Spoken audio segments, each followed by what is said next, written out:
குழந்தைகள் மட்டுமல்ல பெற்றோர்கள் ரெண்டு தரப்புமே சோசியல் மீடியாவில் மூழ்கி இருக்காங்க. இவங்களை எப்படி வெளியே எடுத்துட்டு வர்றது? அதாவது குழந்தைங்க எப்படி ஓவரா பாக்குறாங்கன்னு பெற்றோர் சொல்றாங்க, குழந்தைங்க என்ன சொல்றாங்க, அப்பா அம்மா அதிகமா பாக்குறாங்க அப்படின்னு. குழந்தைகள் கண்ணாடிகள், அவ்வளவேதான். என்ன காட்டுறோமோ அதை தான் குழந்தை திருப்பி காட்டும்.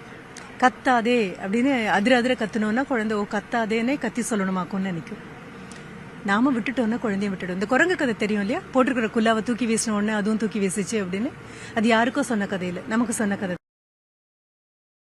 அப்படின்னா குழந்தை அது கையில இருக்கிறது தூக்கி வீசிடும். பேரண்ட்ஸ்க்கு அந்த மனம் வரலையா? அவங்க எப்படி வெளியே கொண்டு வர கஷ்டப்படுவாங்க. சிம்பிள்.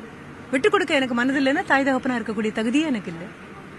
பெரியவங்களையுமே எப்படி வெளியே கொண்டு வரது? யாரும் வெளியில கொண்டு வரணும். யாரையா கேட்டா அவங்க உள்ள போனாங்க, அவங்களே தானே உள்ள போனாங்க, அவங்களே தான் வெளியில வரணும்.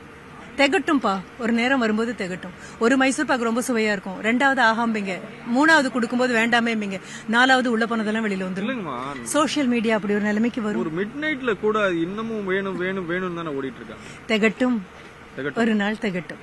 நம்பிக்கை இருக்கு, கண்டிப்பா இருக்கு, கண்டிப்பா இருக்கு. இல்ல திகட்டினதுக்கு அப்புறம் தூக்கி வீசினாங்கன்னா கண்ணுக்கு எட்டின தூரம் வரைக்கும் சோசியல் மீடியா எங்க இருக்குன்னு கூட தெரியாது.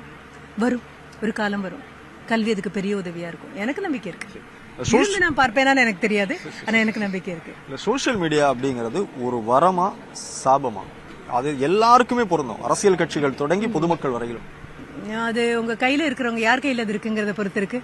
சர்ஜன் கையில கத்தி இருந்தது அப்படின்னா நோயாளிக்கு மிகப்பெரிய வரம். கொலை செய்யக்கூடியவங்க கையில இருந்தது அப்படின்னா எதிரில் இருக்கிறவனுக்கு அது சாபம். அந்த ஆயுதத்தின் மேல பிரச்சனையே இல்லப்பா, பயன்படுத்துறவங்க மனசுல இருக்கக்கூடியது இது.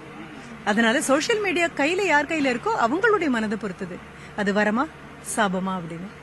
அதை சாபமா மாத்தக்கூடிய சக்தியும் நமக்கு இருக்கு, வரமா மாத்தக்கூடிய வாய்ப்பும் நமக்கு இருக்கு. நான் நன்றி சொல்லட்டுமா?